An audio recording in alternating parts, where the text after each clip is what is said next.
With the Lucky Land Slots, you can get lucky just about anywhere. This is your captain speaking. We've got clear runway and the weather's fine, but we're just going to circle up here a while and get lucky. No, nothing like that. It's just these cash prizes add up quick. So I suggest you sit back, keep your tray table upright, and start getting lucky. Play for free at LuckyLandSlots.com. Are you feeling lucky? No purchase necessary. Void where prohibited by law. 18 plus terms and conditions apply. See website for details. Lucky Land Casino, asking people, what's the weirdest place you've gotten lucky? Lucky? In line at the deli, I guess? Aha, in my dentist's office. More than once, actually. Do I have to say? Yes, you do. In the car before my kids' PTA meeting. Really? Yes. Excuse me, what's the weirdest place you've gotten lucky? I never win and tell. Well, there you have it. You can get lucky anywhere, playing at LuckyLandSlots.com. Play for free right now. Are you feeling lucky? No purchase necessary. Void where prohibited by law. 18 plus. Terms and conditions apply. See website for details. From Hollywood, it's time now for Johnny Dollar. This is Captain Ramirez in Bluefield. Hello, Captain. Thanks for returning my call. So you are now in San Juan del Perro? Yeah. Soon you will know Nicaragua as well. Yeah, listen, Captain, I need your help. Can you get a plane down here for me? The one we brought has been wrecked. Oh, si, Senor Dollar. And if I were you, I'd come along with it. I, Senor? But I... A nice chance to add to your laurels, Captain, by making a couple of arrests. Criminal? Yeah. One of them a killer.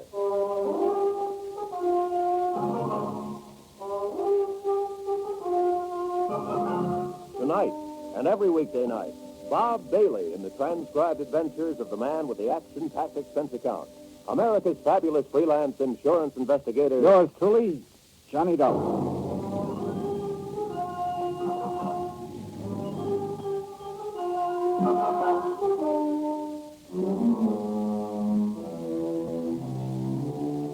From Special Investigator Johnny Dollar, location San Juan del Perro, Nicaragua, to Universal Adjustment Bureau, Hartford, Connecticut.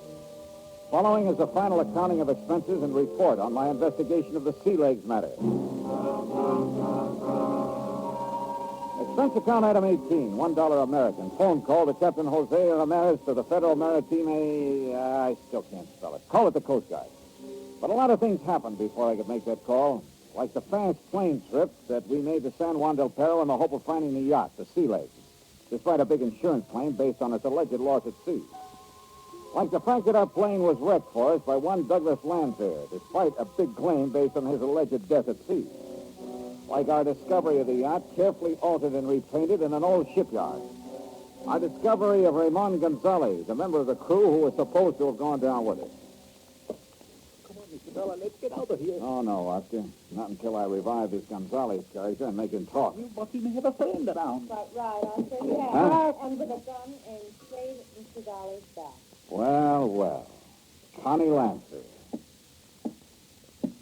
Try, gun. Not particularly. Stand still. I won't hesitate to pull this trigger. No, I guess you wouldn't. So you found the sea legs. You'll ask to help you. Oh, then you're familiar with Oscar Patrick Vladimir Pasquero. Ask him, the chiseling money grabber. Please, how can you say such a thing about such a Oh, spell? shut up, Oscar. Thank you. Nice job you did at disguising the sea legs, Mrs. Lancer. If Oscar hadn't shown me where to find it, my husband and I would have it out to sea again. And new clothes under a new flag. Oh, yeah, sure. One of the oldest games in the business. And in the meantime, you would have collected $150,000 on its supposed loss, in addition to $250,000 on your husband, Douglas. Why did you have to come along, Johnny? I'm afraid you asked for it when you filed your claim. $400,000. We had to. We were in trouble. Oh, sure, because you spent every nickel you could get your hands on. No. We inherited the estate. I told Douglas. Oh, we yeah, decided... sure. All his fault. It's true. Well, that ain't the way I heard it. And I don't intend to believe it any more than I believe a couple of things you told me on the plane down here. You don't understand. Nobody has to lie. But remember how you sobbed as you told about the last radio contact with your husband when, as you put it, you could hear the rocks grinding away at the hull and the water pouring in overside as he desperately fought for his Johnny, life? please. Well, I heard it a little different from Oscar here. The radio signal was suddenly cut off, that's all. No fancy sound effects, nothing. Oscar told you that? And what rocks, by the way, that smashed the sea legs? I flew out to the Baldero Islands and tried to find them. They were as non-existent as the wreckage that should have washed ashore on the Baldero Current. I'm beginning to see some things, Johnny. The maid or skipper or whatever you want to call him, who was supposed to have been with your husband, has been lost with a boat, Ramon Gonzalez. Well, as you can see, he wasn't quick enough when he attacked us here a minute ago, and I had to get a little rough with him. Johnny! If you're having a gun pointing at my back, stop kidding, Connie. You know more Johnny, look out! Wait a minute, He was going to kill me, Mr. Dollar, but you were too good for him. Well, a lot of help you were. That his knife?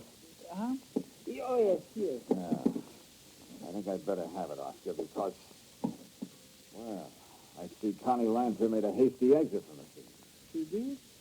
Well, what do you know about that? You didn't see her leave?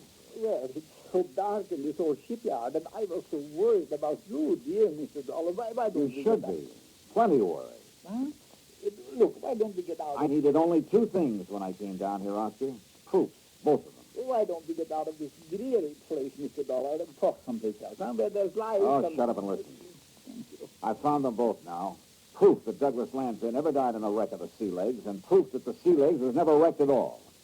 Except for a couple of details, the case is closed. One of those details is you.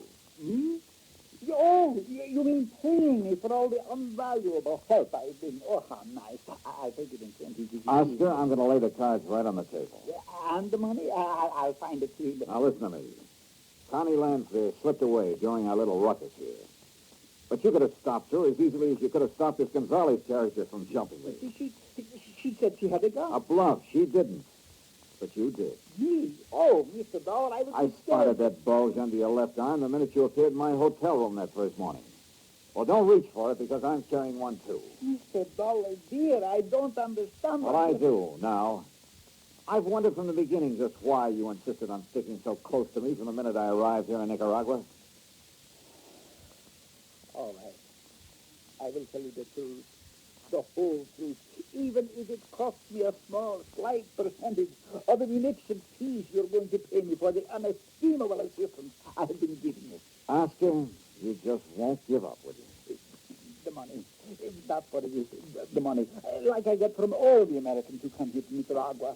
Only from you it was not for sightseeing, guiding, but for all the help. Like, for instance, the money you've been getting from the Lancers?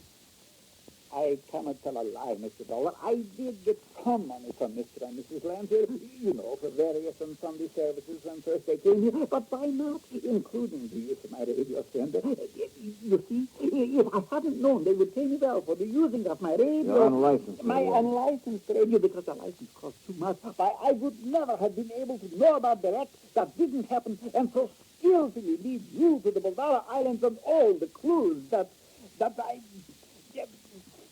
Well, you know what I mean. What you really mean, Oscar, is that you expected a lot more from them if their crazy plan to collect on the insurance policies worked out. You're sure? Because no, Mr. Dollar, no, I was only trying to help you.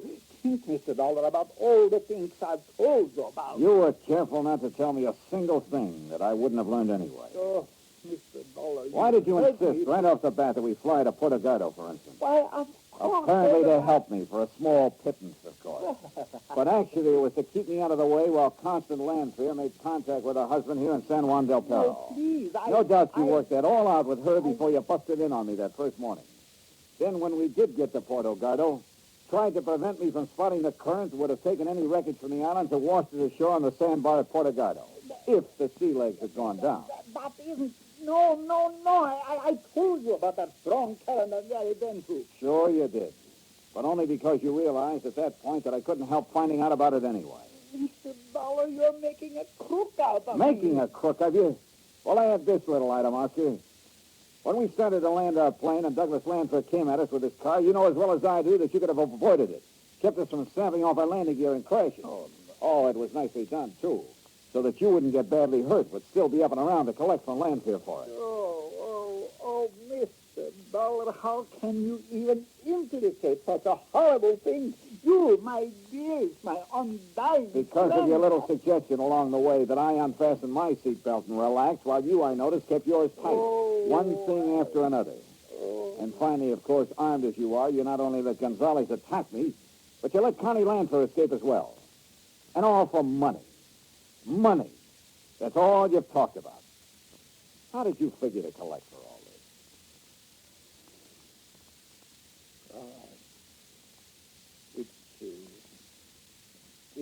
you, all my life in every country in the world, whatever I have done has been because I love money. But I swear it, Mr. Dollar, I would have never let them kill you because I do like you, Mr. Dollar.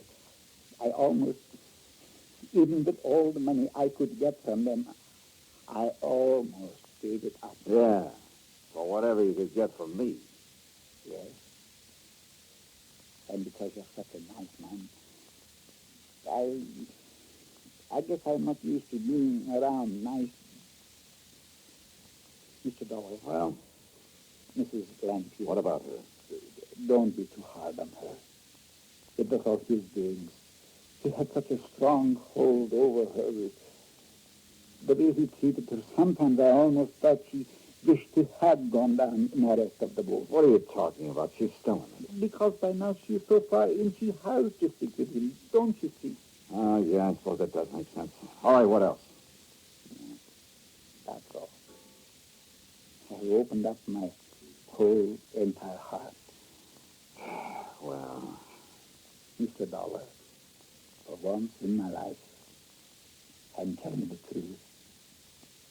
I thought maybe I could persuade you to pay me more than they could. Then I could be on your side, on the good side, just for once. But now, I guess I can only beg for your mercy. one thing you haven't told me, where Douglas Lanphier is. You must know. Well, do you? Yes. Well, for maybe enough of a small pittance to get out of this country. Can't get over it, can you? Well, you haven't much of a choice this time. You will help me maybe just a little bit if I say. We'll see. I'm leading on hope, Mr. Dollar, so I will tell you. Mr. Lanphier. Mr. Lanphier is right here. Oh. And well armed, officer, ready to blow your brains out for what you just told this nosy insurance investigator. Now, be careful, please. Mr. Dollar, he has a gun. Yeah, I see. So have you, Oscar. Yes. Yes, I have. Careful, Oscar. And if it is the last thing I do, the man who got me into this is going... Oh, no, you don't. No!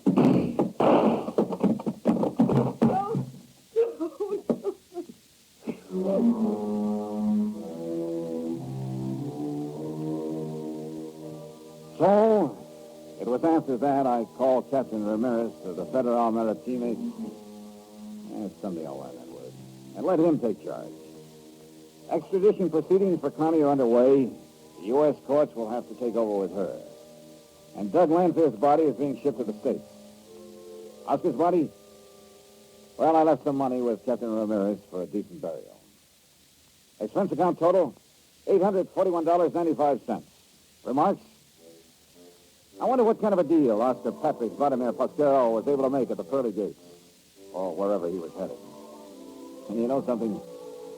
I kind of hope it was a pretty... Well, at least I hope it wasn't too bad a deal. Yours truly, Johnny Dollar.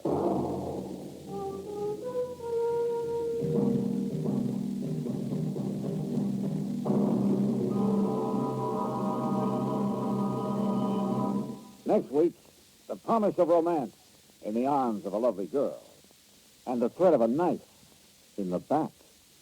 Join us, won't you? Yours truly, Johnny Dollar.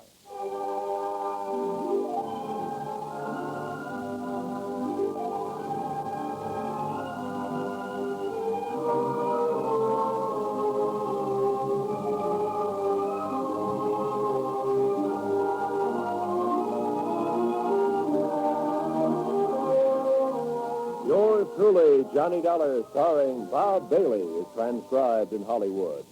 It is produced and directed by Jack Johnstone, who also wrote this week's story. Heard in our cast were Harry Bartell, Lawrence Dobkin, Virginia Gregg, Parley Bear, Don Diamond, and Russell Thorson. Musical supervision by Amerigo Marino.